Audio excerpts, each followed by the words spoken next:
আমার ওটা ধরে চাপাচাপি করছেন কেন? এ কি কি করছেন কি আপনি? ছুরি দিয়ে কি করবেন আপনি? প্লিজ আমার হাত ছাড়ুন, আমার ভীষণ ভয় লাগছে। আপনি আমার হাত কাটছেন কেন? চুপ, একদম চুপ। আমি যা করছি চুপচাপ করতে দাও আমায়, তা না হলে ছুরি দিয়ে অন্য কোনো অঘটন ঘটিয়ে দিব। কিন্তু আমার হাত। আকুতির সুরে কথাগুলো বলে কান্না করতে লাগলো রুহি। কিন্তু রুহির কোনো কথা না শুনেই রুহির হাতে ছুরি চালিয়ে দিল সামনে বসে থাকা ভদ্রলোকটা। আর ছুরি দিয়ে রুহির হাতে স্পষ্টভাবে লিখে দিলেন RAJ, রাজ। লেখাটা শেষ হতেই ছুরিটা পাশে সরিয়ে রাখলেন উনি। তারপর রুহির দিকে তাকিয়ে ডেভিল মার্কা হেসে বলে উঠলেন, আমার সব জিনিসের উপর আমার নাম লেখা থাকে, তাহলে যেটা শুধুমাত্র আমার, অন্য কারো নয়, সেটার উপর নিজের নাম লেখা থাকবে না? সেটা তো হতে পারে না, তাই না? কথাগুলো বলেই বাঁকা হাসলেন উনি। ওনার কথার কোনো কিছুই বুঝতে পারল না রুহি। অবাক হয়ে রাজের দিকে অশ্রুসিক্ত চক্ষু নিয়ে তাকিয়ে আছে সে। আপন মনে বলতে লাগলো, রুহি কি বলতে চাইছেন উনি আমাকে? রুহি হতবাক চোখে তাকিয়ে রইল রাজের দিকে। আর হাত কেটে যাওয়ায় জ্বালায় কান্না করতে লাগলো সে। রুহিকে এভাবে কান্না করতে দেখে রাজ চিৎকার করে ডাক্তারকে ডাক দিলেন। রাজের ডাকে যেন এক মুহূর্ত দেরি করলেন না ডাক্তার। দ্রুত এসে হাজির হলো কেবিনে। ডাক্তার কেবিনে এসে পৌঁছতেই রাজ রুহির দিকে শান্ত চোখে তাকিয়ে ডাক্তারকে উদ্দেশ্য করে বলে উঠল, ডক্টর, যত দ্রুত সম্ভব ওর হাতের ব্লাড পরিষ্কার করে ব্যান্ডেজ করে দিন। তবে হ্যাঁ, এই ঘা যেন না শুকায় এমন ওষুধ দেবেন। এটা যেন কখনোই না শুকায়, এটা সারা জীবন এভাবেই থাকবে। আমার নামটা আমি সারা জীবন ওর হাতে স্পষ্ট দেখতে চাই। রাজের কথা শুনে রুহি এবং ডাক্তার দুজনেই বেশ অবাক হয়ে রাজের দিকে তাকিয়ে থাকে। মানুষের মাথায় অনেক সমস্যা থাকে, তবে এ কেমন পাগলামি ডক্টর বুঝতে পারল না। রুহি রাজের কথায় ভ্রুক্ষেপ করার সময় পেল না। হাতের অসহ্য যন্ত্রণায় ছটফট করছে সে। রাজ কথাটা বলে রুহির দিকে শান্ত দৃষ্টিপাত করে। রুহি এখনো কান্না করে চলেছে হাতের যন্ত্রণায়। ডাক্তার কিছু না বুঝতে পেরে রাজকে উদ্দেশ্য করে কাঁপা কাঁপা গলায় বলল, এ আপনি কি বলছেন মিস্টার রাজ? এই জায়গার ঘা না শুকালে তো ওনার হাতে ইনফেকশন হয়ে যেতে পারে। আর তাছাড়া ঘা না শুকালে অনেক সমস্যা হয়ে যেতে পারে ওনার হাতের। ডক্টরের কথাটা রাজের ভালো লাগলো না। কথাটা শুনতেই রাগী চোখে ডাক্তারের দিকে ফিরে তাকালো রাজ। তারপর রাগে দাঁতে দাঁত চেপে ডক্টরকে উদ্দেশ্য করে বলল, আমি এত কিছু শুনতে চাই না ডাক্তার। আমি চাই আমার এই নাম যেন সারা জীবন ওর হাতে লেখা থাকে, because Ruhi is just my property. রাজের কথা শুনে অনেকটাই অবাক হয়ে গেলেন ডাক্তার। তারপর নিজেকে সামলে নিয়ে রাজকে উদ্দেশ্য করে বলে উঠলেন তিনি, ঠিক আছে মিস্টার রাজ, আপনি চিন্তা করবেন না। আমি ওনার ঘা শুকানোর জন্য ওষুধ দেব ঠিকই, তবে ওনার হাতের এই কেটে যাওয়া দাগটা কখনো শুকাবে না। ওখানে সারা জীবন সাদা দাগ হয়ে থাকবে, আর আপনার নামটাও স্পষ্ট দেখা যাবে। কিন্তু ঘা না শুকালে ওনার হাতে ইনফেকশন হয়ে যেতে পারে, পরে হাত কেটে ফেলতে হতে পারে। এখন বলুন আপনি কি চান? ডাক্তারের কথায় রাজ নিশ্চুপ হয়ে যায়। কিছুক্ষণ চুপ করে থেকে কি যেন ভাবলো রাজ। তারপর ডক্টরের দিকে তাকিয়ে বলল, ঠিক আছে, আপনি তাহলে সেটাই করুন ডাক্তার, কিন্তু খবরদার আমার নাম এখানে যেন সারা জীবন থাকে। আমার নামটা যেন স্পষ্ট দেখা যায় সারা জীবন, এই দিকটা খেয়াল রাখবেন। ডক্টর রাজের কথায় হ্যাঁ সূচক মাথা নাড়ল। অতঃপর নিজের কাজ করতে লাগলো। এতক্ষণ রুহি চুপ করে থাকলেও এখন আর চুপ থাকতে পারল না। অসম্ভব রাগ কাজ করলো রুহির মাঝে। রুহি প্রচণ্ড রাগ নিয়ে নিজের হাতটা ঝাড়ি মেরে ডক্টরের হাত থেকে ছাড়িয়ে নিয়ে উঠে দাঁড়িয়ে রাগী গলায় রাজকে উদ্দেশ্য করে বলতে লাগলো, কি পেয়েছেন কি আপনি? আর এমন করার মানে কি আমার সাথে? আমি আপনার সম্পত্তি মানে? কে বলেছে আমি আপনার সম্পত্তি? আজ বাদে কাল আমার বিয়ে, আর আপনি এসব কি শুরু করেছেন আমার সাথে? কোনো কমন সেন্স নাই আপনার? মাথায় কি কোনো সমস্যা আছে আপনার? সাইকোর মতো আমার হাতে ছুরি চালিয়ে দিলেন। যদি আমার শিরা কেটে যেত তখন কি হতো? রুহির মুখে বিয়ের কথাটা শুনতেই রাজ লাফিয়ে উঠল। রাজ রুহির সামনে দাঁড়িয়ে মুখের সামনে মুখ এনে রাগী গলায় বলল, কে বলেছে তোমার বিয়ে? তোমার বিয়ে হলে শুধু এই রাজের সাথে হবে, অন্য কারোর সাথে নয়। আজ থেকে তুমি এই রাজের সম্পত্তি, শুধু এই রাজের। You are just my property, understand? Raj কথাগুলো হুঙ্কার ছেড়ে বলল। রাজের কথায় রুহির সামনে থাকা ডাক্তারও যেন কেঁপে উঠল, আর সাথে রুহিও। রুহি একটু ভয় পেয়ে রাজের থেকে কয়েক পা পিছিয়ে গেল। কিছুতেই বুঝতে পারছে না রুহি কেন এমন করছেন উনি আমার সাথে। গতকাল ওনাকে হাসপাতালে নিয়ে আসার জন্যই কি আমার এমন অবস্থা? কথাগুলো আপন মনে বলতে লাগলো রুহি। রুহি রাজের দিকে তাকিয়ে একটু সাহস বুকে নিয়ে কাঁপা কাঁপা গলায় রাজের দিকে তাকিয়ে বলল, কি ক্ষতি করেছি আমি আপনার, যে আপনি আমার সাথে এমন করছেন? কালকে আপনাকে রাস্তা থেকে তুলে নিয়ে এসে হসপিটালে ভর্তি করে দেওয়াই কি আমার ভুল ছিল? কেন এমন করছেন আপনি আমার সাথে? আমি কোনো ভুল করেছি যার জন্য আপনি আমার সাথে এমন করছেন? কথাগুলো বলতে বলতে অঝোর ধারায় কান্না করতে লাগলো রুহি।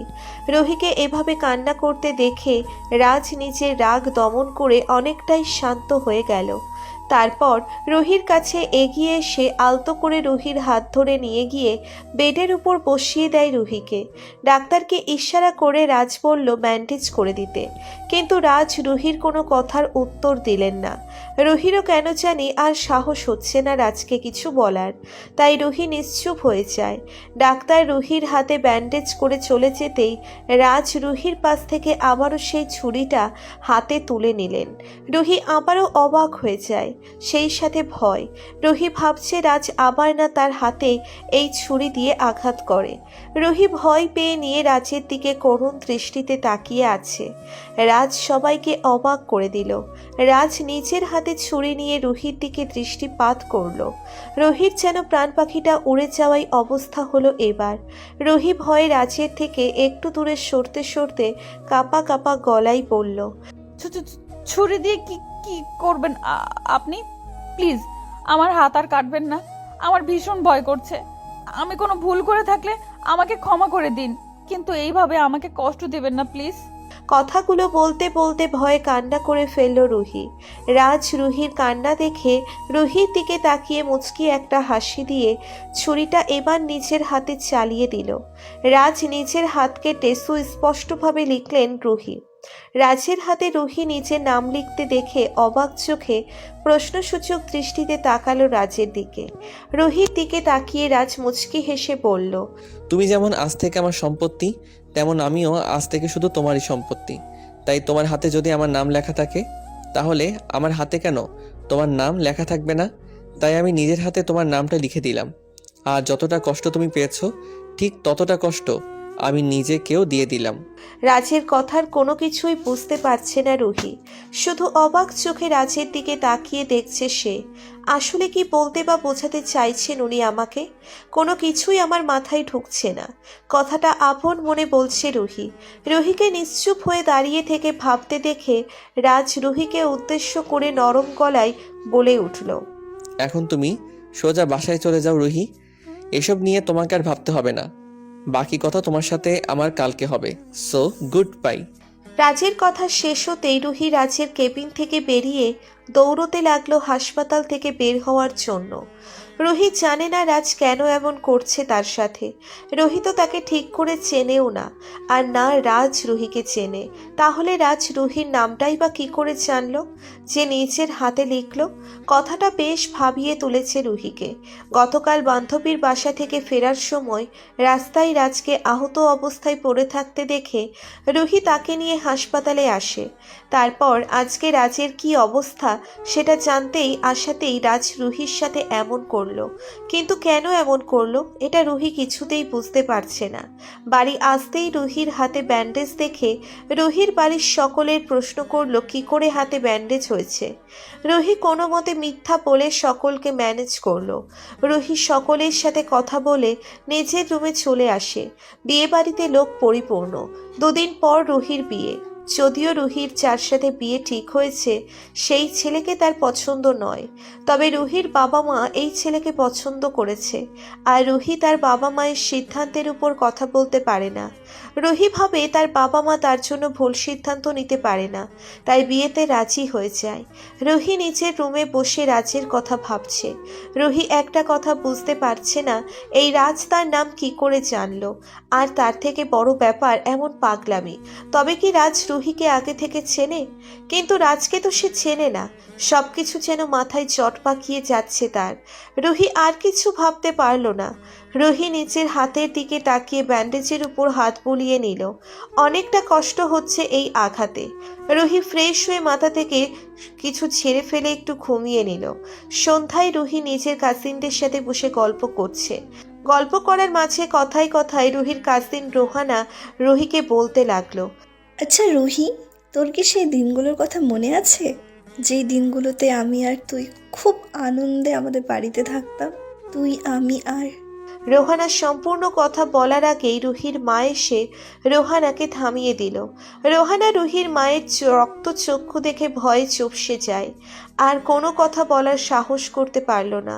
রুহি রোহানার কথার মাঝে বুঝতে পারল না রুহির সেই পুরনো দিনের কথা মনে নেই, কারণ রুহির একটা দুর্ঘটনাই তার পিছনে ফেলে আসা অতীত ভুলে গেছে, আর সেই অতীতের ভাঁজে আজকেও। সকাল হতেই বিয়ের আনুষ্ঠানিকতা শুরু হয়। রুহিকে নববধূর সাজে সাজানো হলো। রুহিকে দেখতে অপূর্ব সুন্দরী লাগছে। সত্যি বলতে প্রত্যেকটা নারীকেই নববধূর সাজে অসাধারণ লাগে। রুহি নিচের রুমে তৈরি হচ্ছে। হঠাৎ করে রুহি শুনতে পায় নিচে ভীষণ চেঁচামেচি শুরু হয়েছে। রুহির মনটা অশান্ত হয়ে উঠল। রুহি মনে মনে ভাবছে হয়তো রাজ এসে আবার ঝামেলা করছে। রুহি দ্রুত নিচের রুম থেকে বেরিয়ে নিচে চলে আসে। রুহির মা রাজকে উদ্দেশ্য করে বলছে, এত বছর পরে তুমি এখানে, আর রুহির পরিচয়ই বা কোথা থেকে পেলে? কি চাই তোমার? আজ আমার মেয়ের বিয়ে, এখানে কোনো ঝামেলা চাই না আমি। মায়ের কথা শুনে রুহি বুঝতে পারল এই রাজকে তার পরিবার আগে থেকেই চেনে। কিন্তু কে এই রাজ? একে মনে করতে পারছি না কেন আমি? মায়ের পিছনে দাঁড়িয়ে রুহি কথাগুলো ভাবছে। এর মধ্যেই রাজ তার মাকে উদ্দেশ্য করে বলে, কি ভেবেছেন এত সহজে আমি আমার ভালোবাসার মানুষটিকে অন্যের হয়ে যেতে দিব? কখনো না। আমি বলেছিলাম না, বিধাতা আমাদের মনকে এক করেছে আর আমাদেরও এক করবে। আজ দেখুন, আমায় একটু কষ্ট করতে হয়নি। রুহি নিজে আমার কাছে এসেছে। আমি তো ওকে অনেক খুঁজেছি, তবে পাইনি কোথাও।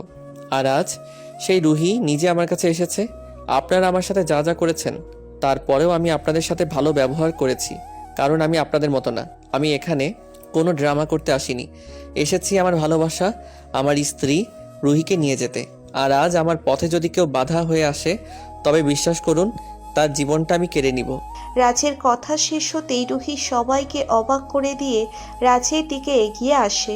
রাজকে উদ্দেশ্য করে রুহি বেশ শক্ত কণ্ঠে বলতে লাগলো, আপনি কে?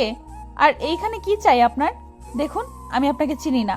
দয়া করে আমার জীবনটাকে নষ্ট করবেন না। আজ আমার বিয়ে। আমি চাই না আপনার এই মেন্টালি সমস্যার কারণে আমার বিয়ে ভেঙে যাক। রুহির কথা শেষ হতেই রাজ রুহির দিকে দৃষ্টিপাত করলো। বাঁকা হাসি দিয়ে রাজ বলতে লাগলো, আমাকে চিনতে পারছো না রুহি? আমি তোমার রাজ, সেই রাজ যাকে তুমি নিজের থেকেও বেশি ভালোবাসতে। আমার কথায় বিশ্বাস হবে না জানি। রোহানা, তোমার বোনকে জিজ্ঞেস করে দেখো, ও আমার পরিচয় ঠিক জানে। রাজ কথাটা শেষ করতেই রুহির কাছে চলে আসে। রুহি রাজের দিকে দৃষ্টিপাত করে নিজের অতীতের কথা মনে করতে চেষ্টা করছে, কিন্তু কোনোভাবেই রুহি রাজের কথা মনে করতে পারছে না। রুহির মাথা ধরে গেছে। রুহি নিজের মাথা শক্ত করে চেপে ধরে চিৎকার করে উঠল। রাজ একটা ডেভিল মার্কা হাসি দিল আর রুহির মাঝে উদ্দেশ্য করে বলল, আমার স্ত্রীর সব অতীত মনে পড়ে গেছে। আমি বলেছিলাম না, এই ভালোবাসা একদিনের নয়, যুগ যুগান্তরে ভালোবাসা। এটা আমাদেরকে আলাদা করার কথা ভুল করে ভাববেন না, কারণ আমরা কখনো আলাদা হব না। আর রুহির মাকে উদ্দেশ্য করে বলল। রাজের কথা শেষ হবার আগেই রুহির সব অতীত মনে পড়ে যায়। রুহি চিৎকার করে রাজকে জড়িয়ে ধরে কাঁদতে থাকে। রুহির কান্না দেখে রাজও নিজের চোখের জল আড়াল করতে পারল না, সেও কেঁদে ফেলল। রুহি রাজকে উদ্দেশ্য করে কান্না করে দিয়ে বলল, আমায় ক্ষমা করে দাও। আমি তোমার এত কাছে থেকেও তোমায় চিনতে পারিনি। আমার কোনো কিছুই মনে পড়ছে না, তবে এতটুকু ঠিক মনে করতে পারছি, রাজ আমার সব। চলো, আমি তোমার সাথে এখনই চলে যেতে চাই। চলো। রাজ রুহিকে নিয়ে চলে যায় রুহির বাড়ি থেকে। রুহির বাবা মা রাজকে আটকাতে পারেনি, আর পারবেই বা কেমন করে? রাজ আর রুহির ভালোবাসা চেয়ে সেই বিধাতা নিজে ঠিক করেছে। তাদেরকে কি আলাদা করা সম্ভব? রাজ রুহিকে নিজের বাড়িতে নিয়ে গিয়ে রুহিকে নিজের করে নেয়। অবশেষে তাদের ভালোবাসাও পূর্ণতা পায়।